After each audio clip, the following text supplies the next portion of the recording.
Bem-vindos ao nosso Falando Nisso de hoje com este...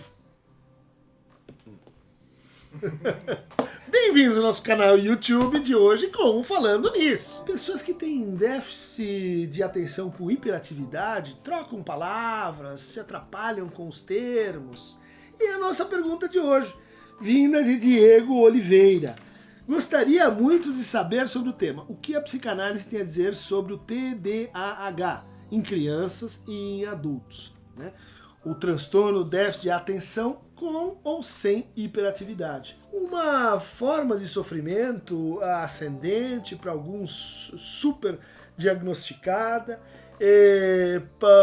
Aquele que propôs esse quadro, pouco antes de morrer, fez uma entrevista para Der Spiegel, uma revista alemã, dizendo que ele mesmo não acreditava na consistência clínica do quadro que ele tinha produzido, na verdade, para operar certas comparações em laboratório, né, para ver se ele encontrava certas correlações entre funcionamentos psíquicos. Essa reportagem se tornou polêmica, porque ela veio de encontro a uma série de críticas à forma como a psiquiatria vinha propondo e vem propondo categorias diagnósticas que são mais assim baseadas em convenções, em coisas que acontecem junto de forma regular, do que qualquer hipótese etiológica, qualquer descrição de processo, de curso, qualquer hipótese sobre o desenlace. Então é como se a gente pegasse coisas que acontecem juntos e dizer, olha, isso aqui forma uma doença, mas não é assim.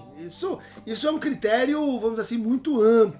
O TDAH, ele se popularizou também num momento em que estava associado com uma medicação, né? O que torna a coisa mais suspeita, que é o metilfenidato, vendido aí com uma Ritalina, e que no Brasil chegou até um crescimento de vendas de 900% de um ano para o outro. Metilfenidato é um tipo de anfetamina, um tipo de estimulante, e que permite que certas alterações de atenção sejam reguladas. Portanto, vamos falar um pouco assim da definição, já que esse quadro não é um quadro criado pela psicanálise, mas é um quadro aí que vem da psiquiatria. Vamos falar da definição dele, né?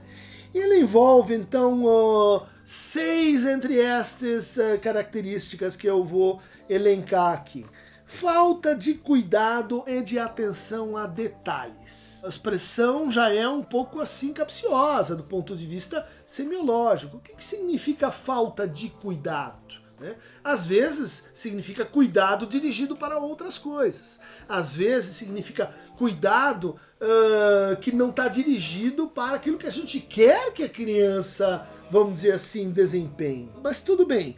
Vamos passar para a ideia que são crianças e depois adultos que têm uma dificuldade grande de sustentar a atenção ao longo de uma determinada atividade. Então elas começam a brincar, mudam de brincadeira. Começam a comer, mudam de atividade. Saem, levantam na classe, né? Estão sentados, mas não conseguem ficar sentados. Se levantam, e aí a gente já está falando, né, da hiperatividade. Mas que no fundo indica o seguinte, uma espécie de inquietude que vai tomando conta do sujeito na medida em que ele se vê assim em situação, né? Aquela situação exige um regime atencional. Um regime atencional que pode exigir um foco mais concentrado e direto ou um foco mais difuso. O que está sendo sugerido é que são sujeitos que têm dificuldade então de se manter ali na sustentação da atenção ao longo do tempo. E elas parecem, terceira condição, né? Não ouvir, não escutar, não prestar atenção, de novo, né? Não entrar em relação, manter-se numa situação. As trocas são rápidas, são erráticas, elas são interrompidas constantemente. Isto leva a outro critério, e vejam que eles parecem assim se repetir, né? Não seguir instruções. Eu, por exemplo, sou alguém que não faz, quando recebe assim um manual de instrução de uma televisão, de um rádio, é aquela pessoa que não lê todos os itens antes de usar. Começa a usar ou, enfim, não consegue prestar atenção e seguir ali esse movimento assim preparatório para o uso daquele objeto. Eles, próximo traço, têm dificuldade em manter e sustentar o esforço mental. Né? Atividades que exigem um esforço mental prolongado são difíceis para esta pessoa. Ela levanta, vai pegar um café, ela muda o foco, ela começa a pensar em outras coisas. Então, bom, temos aqui déficit de atenção. Ela constantemente perde coisas ou interrompe atividades. Ela perde o livro, ela perde a malha, ela perde as canetas, ela perde as borrachas. Deve você dizer, bom, óbvio, né? Se a pessoa não consegue se manter em atenção e cuidar, né, dos seus objetos, ela vai perdê-los. Outro traço, e elas são facilmente distraídas. Para mim, isso é assim uma espécie de sinônimo do sinônimo do sinônimo do sinônimo. Né? Quer dizer, se você não consegue manter a atenção, basicamente você se distrai, você muda a sua atenção para outro foco, que pode ser no presente, pode ser no futuro. O que eu vou comer amanhã? O Palmeiras vai ganhar ou não? Ou pode ser no passado. O que me disseram, aquele diálogo ficou interrompido. Então eu saio e me distraio. Finalmente, são pessoas, olha só, que estão marcadas pelo esquecimento de compromissos cotidianos. Tinha que trazer a lição, não trouxe. Marquei de te encontrar, não fui. Disse que ia fazer, não fiz. Isso pode então estar ou não associado com a hiperatividade. E a hiperatividade vai ser descrita aqui como uma agitação, inquietude corporal, que faz a criança levantar, que faz a criança subir, por exemplo, em cima de cadeiras, em cima de mesas, faz com que ela não consiga ficar sentada, faz com que ela fale demais. Ela fala ininterruptamente, faz com que ela interrompa a fala do outro. O outro está falando, antes que o outro termine, ela vai lá e já começa a encadear a sua participação na conversa. Né? Então ela tem uma relação de interrupção assim do ciclo de trocas, do ciclo de alternância entre eu falo, você escuta, você fala, eu escuto. Ela tem uma dificuldade então linguística às vezes de troca de turno. Bom, como vocês estão vendo,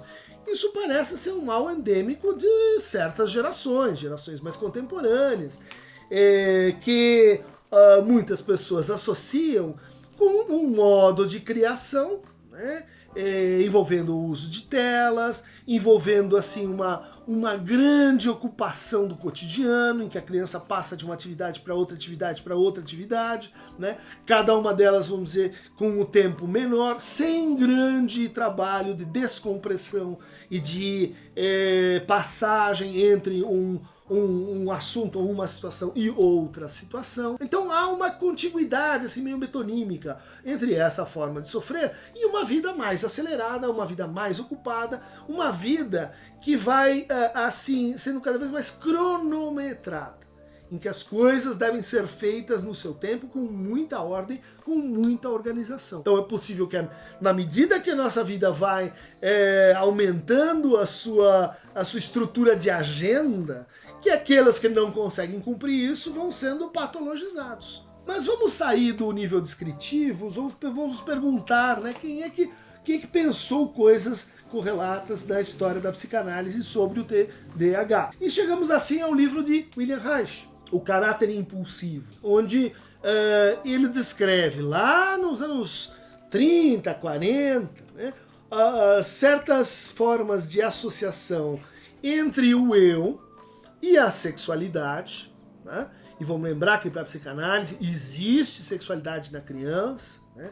Aliás, a dificuldade de articular a sexualidade com o conjunto da experiência psíquica é uma tarefa constante, permanente para a criança. E o Reich dizia, em tese, né, que quando esta junção, essa integração, ela não acontece de uma maneira muito favorável, o que a gente tem são impulsões. Então vamos diferenciar as obsessões, que são pensamentos circulares, fixos, que não evoluem, que giram em torno de si mesmos, as compulsões, que são atos que a gente tem que fazer, do tipo verificar se a porta está fechada ou aberta, ler aquele livro até a última página, riscar e recomeçar de novo quando a gente erra, e as impulsões. As impulsões, elas são atos, né, que implicam uma espécie assim de deflexão do estímulo. Então, quando chega uma demanda, quando a criança ou o adulto se vê diante do outro, quando se instaura uma situação, é preciso que a gente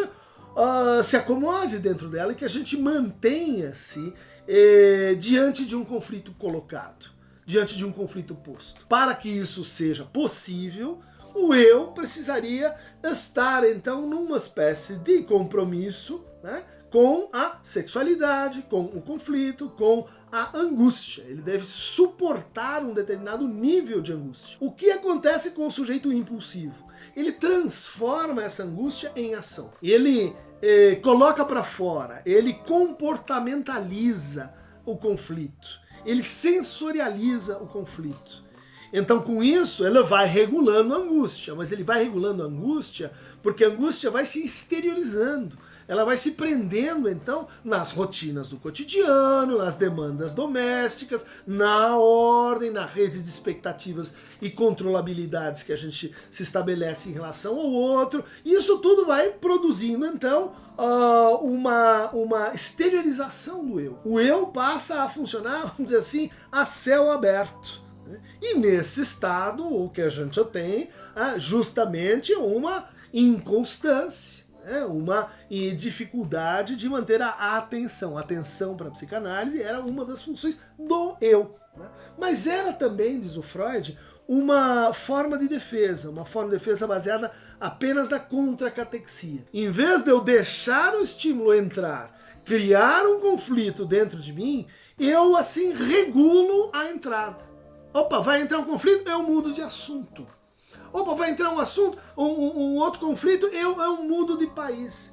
Vai vir um outro conflito, eu mudo de emprego, eu mudo de namorada, eu altero a realidade onde eu estou. Isso é mais típico do adulto, né? Do TDAH em adultos, que tem as condições para fazer essa alteração e que, no fundo, vão domesticando a própria angústia com uma controlabilidade projetada sobre o meio, sobre a realidade. No livro organizado pela Julieta Jerusalinski, Intoxicações Eletrônicas, a gente vai ver como o trabalho em multitarefa, o trabalho que vai sincronizando demandas múltiplas postas ao mesmo tempo, né? Pela tela, pelo videogame, pela estrutura da linguagem digital, ele favorece que aquilo que não interessa a gente evita. Clica, unfollow, delete, põe para fora. De tal maneira que a gente está permanentemente controlando o que entra e o que não entra. E se aquilo for desagradável, causa desprazer, então põe para fora. Essa maneira de funcionar, ela vai evoluindo para as relações. Então, dentro de uma relação onde eu estou ali tomado por um conflito, eu vou querer me evadir da relação. Muitas pessoas nessa situação vão ter dificuldades em fazer prova. Porque elas estão tão angustiadas em ver o fim da prova, em escapar da prova, que em vez de se dedicar ao assunto, elas começam a pensar em como eu faço para sair daqui. Onde é que está a porta de saída? E isso, obviamente, leva ao prejuízo do resultado, ao prejuízo de o quê? Da possibilidade de estar com o outro. A gente já falou disso aqui em vários dos nossos falando nisso, né? O mal-estar e o estar. Então o TDAH é uma patologia do estar, a possibilidade de permanecer em situação, significa com conflito, com angústia. Nesses dois livros, Discurso e Semblante e Litorais do Patológico, que a Daniele Sanches ajudou a sistematizar, foram 2 seminários que eu desenvolvi na USP, em torno da obra do Lacan, seminários sobre os discursos, né? A teoria dos 4 discursos, que vai lá do seminário 16 até o seminário 19, o Bully vai pôr aí até o nosso incrível vídeo sobre os 4 discursos. E lá a gente desenvolve essa hipótese de que o TDAH é uma patologia dos discursos. Uma espécie assim de aprisionamento do sujeito sujeito num funcionamento discursivo sem giro. Então a gente não sai do discurso do mestre e vai para o discurso histérico. A gente não sai do discurso do mestre e vai para o discurso universitário.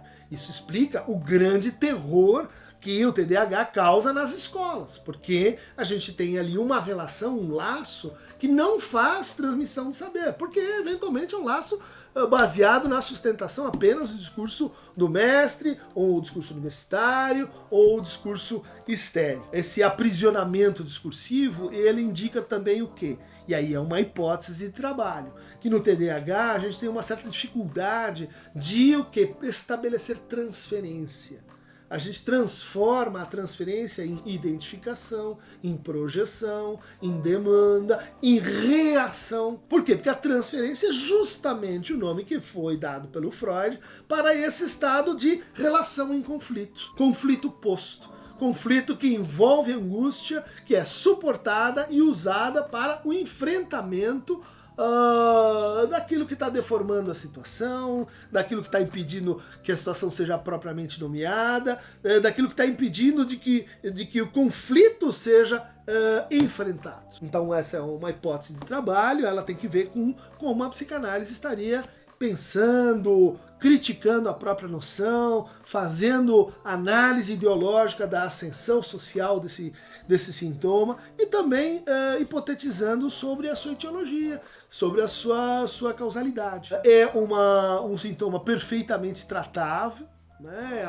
Há casos, inúmeros casos relatados de reversões do TDAH, porque justamente o que acontece, na medida que a criança vem para a análise, os analistas em geral têm traquejos, manejos, formas de introduzir o quê? A transferência. Ou seja, não vão chegar ali e dizer você tem que brincar, você tem que comer, você tem que estudar, faça isso, faça aquilo. Vão deixar que a criança esteja ali, fique ali, encontre suas próprias palavras no seu próprio tempo. E na medida que a transferência vai se instalando, transferência propriamente dita, o TDAH tende a ceder, diminuir, ser enfrentado então clinicamente. Quem quiser mais fragmentos acelerativos, hipermobilizantes e de atenção permanente, nunca desliga, clique aqui em Aqueronta Mover.